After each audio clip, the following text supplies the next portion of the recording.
А какво би станало, ако компютърът ти най-после можеше да говори и беше искрен с теб? Защо отново си толкова бавен?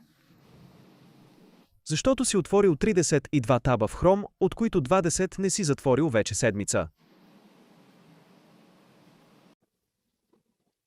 И защо пък няма място на диска? Не мога да повярвам. Защото все още пазиш куп излишни файлове, вместо просто да ги затвориш.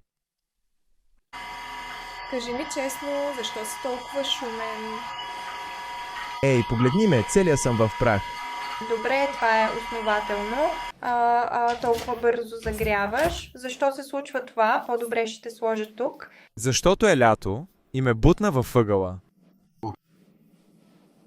Това не го бях предвидил. Кажи ми, защо пък искаш да се актуализираш? Защото от една година все натискаш бутона по-късно. Добре, знам.